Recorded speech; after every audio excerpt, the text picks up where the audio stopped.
Metals and non metals एक ऐसा chapter है क्लास 10 केमिस्ट्री का जो बच्चों को बहुत ज्यादा कंफ्यूज करता है बहुत सारी चीजों को लेके। जैसे एक्सट्रैक्शन ऑफ मेटल्स क्या होता है, मेटलर्जी क्या है, ओर क्या है, कंसंट्रेशन ऑफ ओर क्या होता है, और क्या होती है, और बहुत सारी ऐसी चीजें जो बच्चों को ना कंफ्यूज कर दी, जिसकी वजह से बच्चे अपने मार्क्स छोड़ के आ जाते हैं। तो अगर आप लोगों को डाउट है इस चैप्टर में इन चीजों को लेके, इलेक्ट्रोलाइटिक रिफाइनिंग क्या होता है, रिफाइनिंग क्या होता है, और बहुत सारी चीजें, तो ये वीडियो आपके लिए है। हाय, मेरा नाम है Gurdeep. Welcome to the lecture second of metals and non metals. So let us start. तो आज का जो हमारा टॉपिक है वो है reaction of metals and non metals. Metal और नॉन मेटल कैसे रिएक्ट करते हैं। बच्चे बहुत ज्यादा कंफ्यूज होते हैं चीजों को लेके, बट आज आपकी कंफ्यूजन दूर हो जाएगी। तो हमारा टॉपिक है आज का, मेटल और नॉन मेटल कैसे रिएक्ट करते हैं। बच्चों, आपको ये याद रखना है कि मेटल जो है, मेटल के जो एटम्स होते हैं, मतलब मेटल जो होते हैं, वो इलेक्ट्रॉन लूज करते हैं और इलेक्ट्रॉन लूज करके बन जाते हैं पॉजिटिव आयन। ठीक है, मतलब जो मेटल के एटम्स होते हैं वो इलेक्ट्रॉन लूज करते हैं और क्या बन जाते हैं, पॉजिटिव आयन बनते हैं, और पॉजिटिव आयन को बोलते हैं हम कैटायन। जो नॉन मेटल्स होते हैं वो इलेक्ट्रॉन को गेन करते हैं, हमेशा नॉन मेटल्स इलेक्ट्रॉन को गेन करते हैं और बन जाते हैं नेगेटिव आयन। क्या बनते हैं, नेगेटिव आयन। नेगेटिव आयन को बोलते हैं हम एनाइन। क्या बोलते हैं, एनाइन। कैटायन और एनाइन जब मिलते हैं तो बनता है आयनिक कंपाउंड। क्या बनता है, आयोनिक कंपाउंड। और इनके बीच में जो बॉन्ड होता है उसको बोलते हैं आयोनिक बॉन्ड। क्या बोलते हैं, आयोनिक बॉन्ड। फॉर एग्जांपल मैं बात कर लेता हूँ यहाँ पे Na और Cl की, यूनिवर्सल एग्जांपल है। सोडियम एक इलेक्ट्रॉन देता है तो उसके ऊपर एक चार्ज आ जाता है पॉजिटिव, क्योंकि इसने इलेक्ट्रॉन लूज किया। क्लोरीन इलेक्ट्रॉन को लेता है तो उसके ऊपर नेगेटिव चार्ज आ जाता है। इनके बीच में जो फोर्स होती है दैट इज इलेक्ट्रोस्टैटिक फोर्स, इसको हम बॉन्ड बोलते हैं। अदरवाइज बॉन्ड होता नहीं है एक्चुअल में, सिर्फ एक एनर्जी होती है जो दो एलिमेंट्स को आपस में जोड़े रखती है, कंपाउंड बनाए रखती है।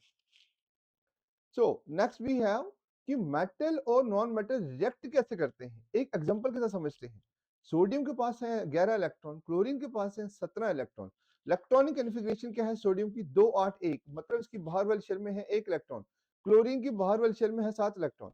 अगर सोडियम 1 इलेक्ट्रॉन लूज कर देता है तो सोडियम हो जाएगा स्टेबल, इसके पास 8 इलेक्ट्रॉन बच जाएंगे लास्ट शेल में, तो ये स्टेबल हो जाएगा। तो स्टेबल होने के लिए ही लूज कर रहा है इलेक्ट्रॉन। क्लोरीन अगर 1 इलेक्ट्रॉन को गेन कर लेगा तो ये भी स्टेबल हो जाएगा, इसकी बाहर वाली शेल में भी हो जाएंगे 8 इलेक्ट्रॉन। लेकिन क्लोरीन जब इलेक्ट्रॉन को गेन करता है इसके ऊपर आ जाता है नेगेटिव चार्ज, और जो सोडियम है जब ये इलेक्ट्रॉन को लूज करता है इसके ऊपर आ जाता है पॉजिटिव चार्ज।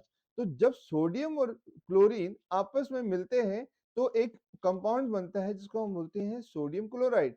तो सोडियम के ऊपर पॉजिटिव चार्ज, क्लोरीन के ऊपर नेगेटिव चार्ज। पॉजिटिव और नेगेटिव चार्ज अपोजिट चार्जेस हैं तो एक दूसरे को क्या करते हैं, अट्रैक्ट करके रखते हैं, जिसकी वजह से सोडियम क्लोराइड एक स्टेबल कंपाउंड बना रहता है। अब यहाँ पे ना एक रिएक्शन देखते हैं, मतलब इलेक्ट्रॉन की ट्रांसफर कैसे होती है। तो सोडियम जो है वो इलेक्ट्रॉन को डोनेट करता है, लूज करता है, और क्लोरीन इसको ले लेता है। पहले क्लोरीन के पास होते हैं 7 इलेक्ट्रॉन, 1 2 3 4 5 6 और 7। लेकिन जैसे ही सोडियम सोडियम से सोडियम प्लस बनता है, मतलब एक इलेक्ट्रॉन को लूज कर देता है, तो यहाँ क्लोरीन के पास होते हैं 8 इलेक्ट्रॉन, 1 2 3 4 5 6 7 और 8। ठीक है, तो इस तरह से सोडियम क्लोराइड जो है उसकी फॉर्मेशन होती है। आप बहुत सारे कंपाउंड्स को ट्राई कर सकते हो, उनके एग्जांपल्स। ठीक है, कम से कम 20 एग्जांपल्स कंपाउंड्स की एग्जांपल्स को ट्राई करें। आयनिक कंपाउंड्स की प्रॉपर्टीज क्या होती हैं, फिजिकल प्रॉपर्टी क्या होती है आयनिक कंपाउंड की। आयनिक कंपाउंड्स काफी हार्ड होते हैं और क्योंकि इनकी फोर्स ऑफ अट्रैक्शन ज्यादा होती है, मतलब दो एलिमेंट्स जो होते हैं फॉर एग्जांपल सोडियम और क्लोरीन, इनके बीच में क्या होती है, फोर्स ऑफ अट्रैक्शन होती है, इलेक्ट्रोस्टैटिक फोर्स होती है जो इनको टूटने नहीं देती, मतलब काफी हार्ड होते हैं। ओके, और मेल्टिंग पॉइंट और बॉइलिंग पॉइंट इनका काफी हाई होता है, क्योंकि जो स्ट्रॉन्ग आयनिक अट्रैक्शन होती है ये टूटने नहीं देती है कंपाउंड को, जिसकी वजह से हमें बहुत ज्यादा हीट देनी पड़ती है इस बॉन्ड को ब्रेक करने के लिए, इस फोर्स को खत्म करने के लिए। सॉल्युबिलिटी की बात करें तो जो आयनिक कंपाउंड्स होते हैं पानी में सॉल्युबल होते हैं, या ये बोलूं मैं आपको कि पोलर सॉल्वेंट्स में सॉल्युबल होते हैं। पोलर सॉल्वेंट क्या हो गया, एथेनॉल हो गया, अल्कोहल हो गया, वाटर हो गया। लेकिन ये नॉन पोलर सॉल्वेंट्स में सॉल्युबल नहीं होते हैं, जैसे कैरोसिन हो गया, पेट्रोल हो गया, ऑयल हो गया। ऐसे कंपाउंड्स में, ऐसे सॉल्वेंट्स में ये सॉल्युबल नहीं होते हैं। ठीक है, आयनिक कंपाउंड्स किसमें सॉल्युबल होते हैं, पोलर सॉल्वेंट्स में। और पोलर सॉल्वेंट्स होते हैं जिनके ऊपर दो तरह के चार्जेस होते हैं, जैसे वाटर।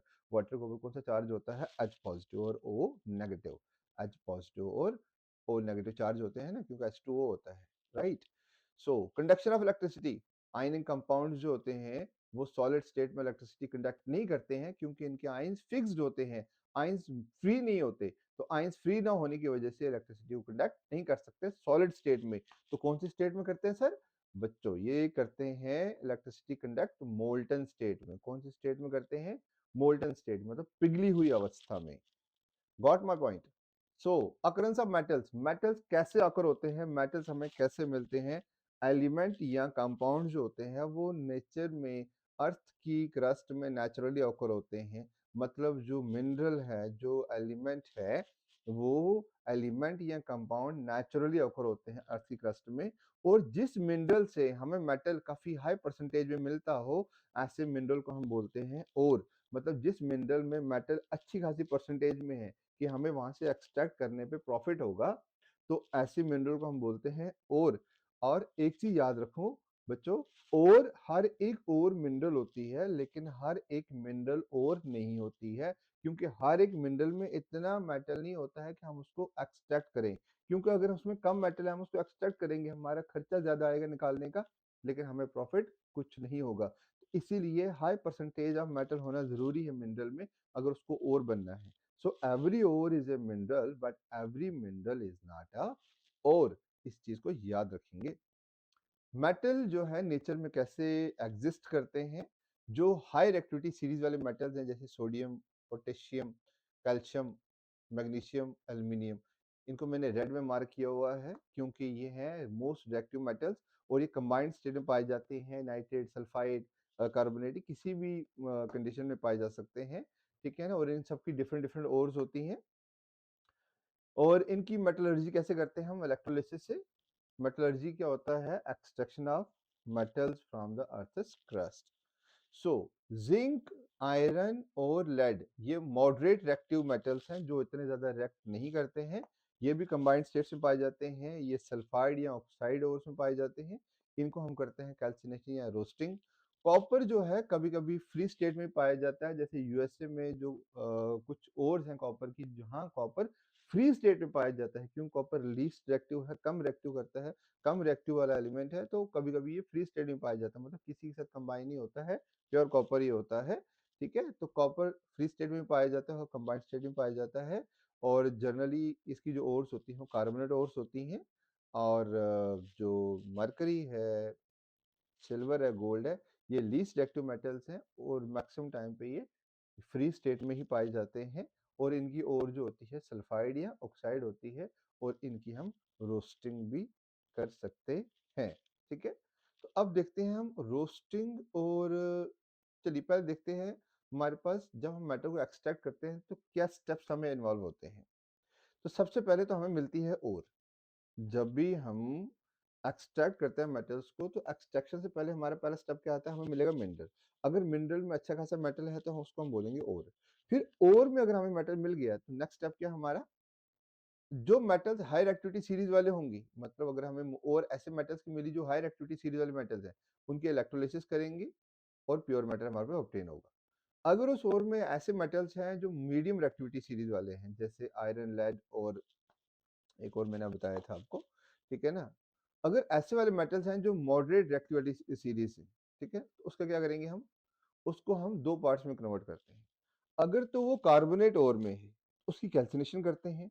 अगर वो मेटल सल्फाइड ओर का है तो उसकी हम रोस्टिंग करते हैं, ठीक है।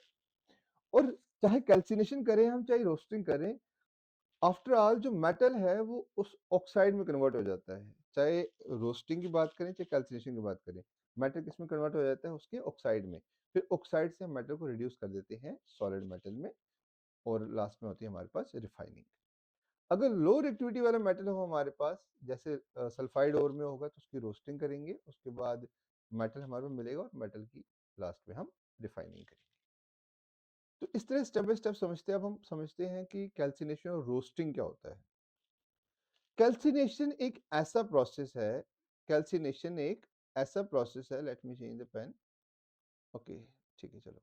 कैल्सिनेशन एक ऐसा प्रोसेस है जो कार्बोनेट ओर्स के लिए यूज किया जाता है, और रोस्टिंग ऐसा प्रोसेस है जो सल्फाइड ओर्स के लिए यूज किया जाता है। याद रखेंगे, रोस्टिंग होता है कि हम सल्फाइड ओर को हीट कर रहे हैं in the presence of oxygen, क्योंकि सल्फर जो है वो इजीली ऑक्सीडाइज हो जाता है, इसलिए हम इसको प्रेजेंस ऑफ ऑक्सीजन में करते हैं। और कार्बोनेट और इजीली डिकम्पोज हो जाती है कार्बन डाइऑक्साइड में, इसीलिए हम इसको एब्सेंस ऑफ ऑक्सीजन में हीट करते हैं। तो कार्बोनेट ओर्स को हम हीट करते हैं in the absence of oxygen, जिसको हम बोलते हैं कैल्सिनेशन। इसमें CO2 रिलीज होता है और मेटल ऑक्साइड हमें ऑब्टेन होता है। मेटल ऑक्साइड ये रहा, और इसमें SO2 रिलीज होता है, यहाँ पे हमें मेटल ऑक्साइड मिलता है। तो चाहे हो कैल्सिनेशन चाहे हो रोस्टिंग, हमें लास्ट में मेटल ऑक्साइड ही मिलेगा। फिर मेटल ऑक्साइड से हमें मेटल लेना पड़ेगा, ठीक है। तो यहाँ पे देखो जिंक कार्बोनेट, एक कार्बोनेट और है, इसको हमने हीट किया in the absence of oxygen, हमें मिला जिंक ऑक्साइड जो मेटल ऑक्साइड है, और CO2 रिलीज हुआ। और यहाँ पे जिंक सल्फाइड को हमने प्रेजेंस ऑफ ऑक्सीजन में ट्रीट किया, यानी कि हीट किया, और हमें मिला जिंक ऑक्साइड यानी कि मेटल ऑक्साइड, और हमारे पास सल्फर डाइऑक्साइड रिलीज हुआ, राइट। नेक्स्ट, जो मेटल्स लो रिएक्टिविटी सीरीज में है उनको हम क्या करते हैं, जैसे सिनाबार, मतलब सिनाबार ओर है मरकरी की, तो मरकरी की जो ओर है वो हमें अक्सर सल्फाइड में पाई जाती है, तो सल्फाइड की हम करते हैं रोस्टिंग। तो अगर हमें मरकरी सल्फाइड ओर में मिलती है तो हम उसकी क्या करेंगे, रोस्टिंग करेंगे। रोस्टिंग करने के बाद जो मरकरी है वो किस में कन्वर्ट हो जाएगी, मरकरी ऑक्साइड में कन्वर्ट हो जाएगी, और मरकरी ऑक्साइड को हम फर्दर हीट करेंगे, जिसकी वजह से ऑक्सीजन निकल जाएगा और हमारे पास मरकरी मिल जाएगी। कॉपर सल्फाइड हमें अगर मिलता है, अगर हमें कॉपर मिलता है कॉपर सल्फाइड ओर में, तो कॉपर सल्फाइड ओर की हम करते हैं रोस्टिंग, क्योंकि सल्फाइड ओर की हमेशा रोस्टिंग की जाती है, मैंने आपको पहले ही कहा था, क्योंकि सल्फर रिड्यूस हो जाता है इजीली, मतलब ऑक्सीडाइज हो जाते हैं इजीली ऑक्सीजन के लिए।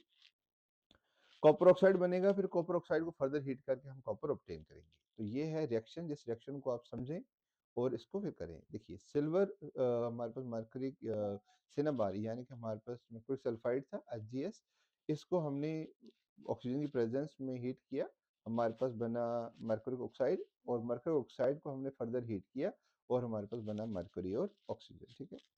यहाँ पे अगर हम बात करें कॉपर सल्फाइड की, तो कॉपर सल्फाइड को हमने ऑक्सीजन की प्रेजेंस में हीट किया, हमारे पास बना कॉपर ऑक्साइड, और कॉपर ऑक्साइड को हमने फर्दर क्या किया, हीट किया, और हमारे पास कॉपर ऑब्टेन हुआ। तो इस तरह से हम जो लो रिएक्टिविटी सीरीज वाले मेटल्स हैं उनको ऑब्टेन करते हैं, उनको हम एक्सट्रैक्ट करते हैं। जो मिडल एक्टिविटी सीरीज है, मिडल एक्टिविटी सीरीज जैसे जिंक, तो सल्फाइड ओर है, तो हमेशा याद रखेंगे जब भी सल्फाइड ओर होगी उसको हम रोस्टिंग करेंगे। तो रोस्टिंग करने पर वो कन्वर्ट होगा जिंक ऑक्साइड में, और जिंक ऑक्साइड को हम फर्दर कोक के साथ यानी कार्बन के साथ ट्रीट करके रिड्यूस कर देंगे जिंक के लिए, क्योंकि जिंक सल्फाइड को हमने हीट किया तो बन गया जिंक ऑक्साइड। फिर जिंक ऑक्साइड से ना मेटल ऑब्टेन करना ज्यादा इजी रहता है। कभी क्वेश्चन ये भी आता है कि क्यों ओर्स को मेटल ऑक्साइड में कन्वर्ट किया जाता है, तो मेटल ऑक्साइड से मेटल ऑब्टेन करना इजी है, ठीक है, क्लियर हुआ। तो जिंक ऑक्साइड जो है उसको हम कार्बन के साथ रिएक्ट करवाते हैं, कार्बन ऑक्सीजन को यहाँ से रिमूव कर देता है, जिसकी वजह से हमें जिंक मिल जाता है।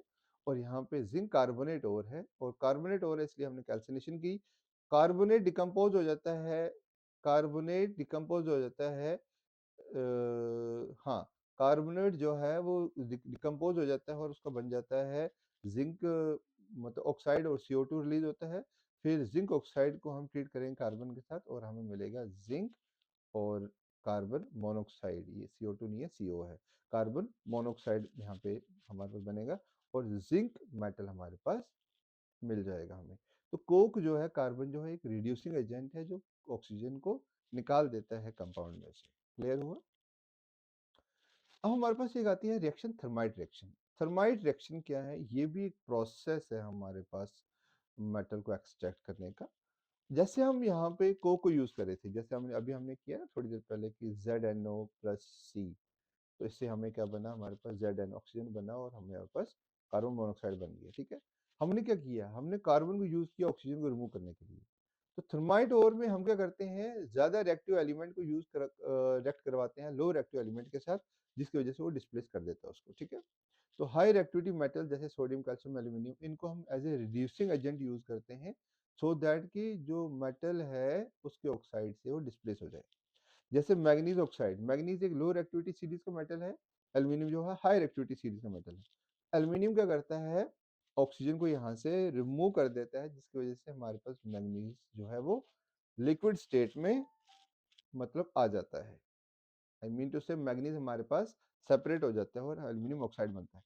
और ये रिएक्शन हमेशा क्या होती है, हाईली एक्सोथर्मिक रिएक्शन होती है।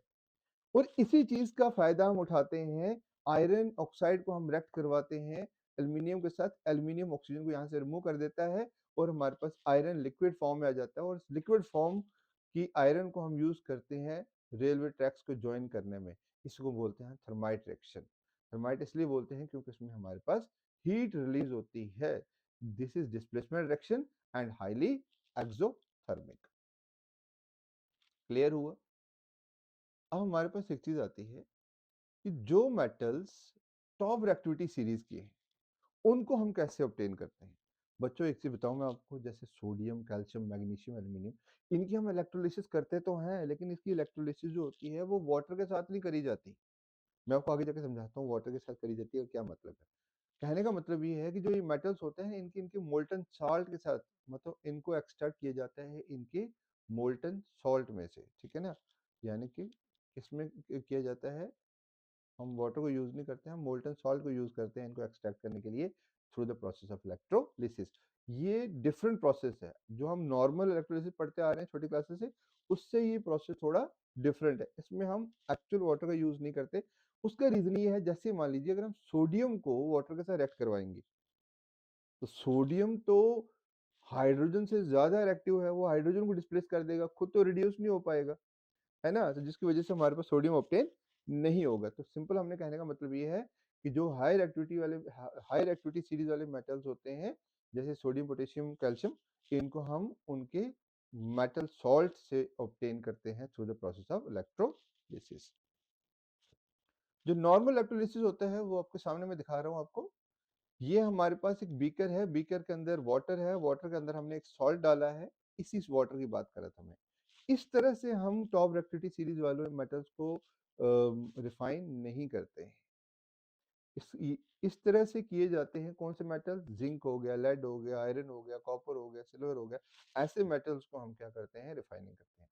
एक चीज और बताऊं आपको मैं, जिस मेटल को हमने रिफाइन करना होता है, उसी मेटल का सॉल्ट हम वाटर में डिसॉल्व करते हैं। जैसे यहाँ पे कॉपर रखा हुआ है, तो हमने कौन सा यहाँ सॉल्ट डाला है? कॉपर सल्फेट डाला हुआ है। अगर इसमें सिल्वर होता तो हम सिल्वर नाइट्रेट डालते। तो ये चीज याद रखनी है कि इलेक्ट्रोलाइट वो लिया जाता है जिस मेटल को हमने रिफाइन करना होता है, उसी मेटल का हमने सॉल्ट लेना होता है। तो हमेशा याद रखेंगे कि जब भी हमने मेटल को रिफाइन करना है, जिस मेटल को हमने रिफाइन करना है, उसको हम बैटरी के पॉजिटिव टर्मिनल से कनेक्ट करेंगे और जिस मेटल को रिफाइन करके जिसके ऊपर डिपॉजिट करवाना है उसको, जहां पे हमने वो मेटल ऑब्टेन करना है, उस चीज को, उस मेटल को हम किससे कन्वर्ट करेंगे? किससे से कनेक्ट करेंगे? बैटरी के नेगेटिव टर्मिनल के साथ, ठीक है? और दोनों को डिप करेंगे सोल्यूशन में। किस सोल्यूशन में? कॉपर सल्फेट के सोल्यूशन में, ठीक है?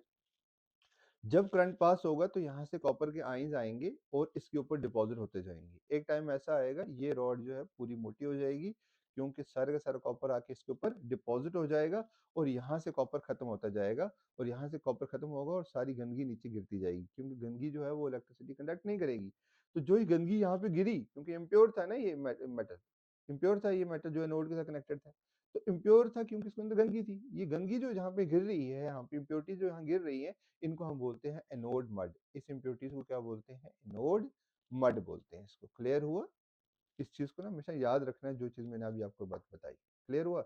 हमेशा जिसको भी हमने रिफाइन करना है उसको कनेक्ट करेंगे बैटरी के पॉजिटिव टर्मिनल के साथ, और जहां पे उसको डिपॉजिट करवाना है उस मेटल को, जहां हमें प्योर मेटल चाहिए, उसको, उस चीज को कनेक्ट करेंगे बैटरी के नेगेटिव टर्मिनल के साथ। Now let us see what is corrosion. Corrosion होता है डैमेजिंग ऑफ मेटल। मेटल्स को जब हम ओपन एयर में रखते हैं तो मेटल्स कोरोड हो जाते हैं। जैसे सिल्वर सल्फर के साथ रिएक्ट करता है, सिल्वर सल्फाइड बनता है और ब्लैक कोटिंग आ जाती है सिल्वर के ऊपर। कॉपर कार्बन डाइऑक्साइड के साथ रिएक्ट करता है और कॉपर कार्बोनेट बनता है, कॉपर के ऊपर ग्रीन कोटिंग आ जाती है, this is corrosion. Iron air और मॉइस्चर के साथ रिएक्ट करता है, आयरन ऑक्साइड बन जाता है, एक येलोइश कलर की रेस्ट उसके ऊपर आ जाती है, दैट इज आल्सो कोरोजन। तो इन सारी चीजों को, जो कोरोजन है, इन सारी चीजों से मेटल को प्रोटेक्ट करने के लिए हम क्या कर सकते हैं? हम कर सकते हैं पेंट यूज कर सकते हैं। आयरन के ऑब्जेक्ट्स पे तो हम पेंट कर सकते हैं, गैल्वेनाइजेशन भी कर सकते हैं। गैल्वेनाइजेशन क्या होता है? जिंक की कोटिंग कर देना मेटल के ऊपर, दैट इज गैल्वेनाइजेशन। हम ऑयल या ग्रीस अप्लाई कर सकते हैं मेटल के ऊपर, क्योंकि ऑयल और ग्रीस जो है वो वाटर और एयर को मेटल के कांटेक्ट में नहीं आने देंगे। एक और चीज़ है, हम मेटल को एनोडाइज़ कर सकते हैं। एनोडाइज़ होता है मेटल के ऊपर ऑक्सीजन की एक लेयर चढ़ा देते हैं। जब मेटल के ऊपर एक ऑक्सीजन की लेयर आ जाती है, वो फर्दर ऑक्सीजन को या फर्दर किसी और अम, गैस को मेटल के साथ रिएक्ट नहीं करने देती। तो एनोडाइजिंग क्या होता है? Coating a layer of aluminium oxide on the aluminium. तो एल्यूमीनियम के ऊपर एल्यूमीनियम ऑक्साइड की एक लेयर चढ़ाने को बोलते हैं एनोडाइजिंग। बाय मेकिंग एलॉयज, हम मेटल्स के एलॉयज बना देते हैं जिसकी वजह से उसकी रस्टिंग बहुत बहुत कम हो जाती है, ना के बराबर। जैसे स्टील है, आयरन, निकल और क्रोमियम का होता है एलॉय होता है, ब्रास, कॉपर और जिंक एलॉय होता है, ब्रॉन्ज जो होता है वो कॉपर और टिन का एलॉय होता है। तो इस तरह से एलॉय बनाकर भी हम मेटल्स की कोरोजन को रोक सकते हैं। बच्चों, इस पूरे लेक्चर में अगर आपने थोड़ी सी कोई चीज सीखी होगी ना, तो प्लीज लाइक ठोक के जाना, कमेंट करो, शेयर करो अपने फ्रेंड्स के साथ, और अगर वीडियो अच्छी लगी हो ना, तो एक लाइक तो मतलब प्यार से लगा के जाना, ठीक है ना? एक प्यार से ठोक के एक लाइक लाइक जाना, ठीक है? क्योंकि आपका जो लाइक है ना, वो मोटिवेशन का काम करता है। आपका कमेंट सुपर मोटिवेशन का काम करता है। सो if you like the video, subscribe the channel, share with your friends. Thank you for watching. Have a nice day. Take care.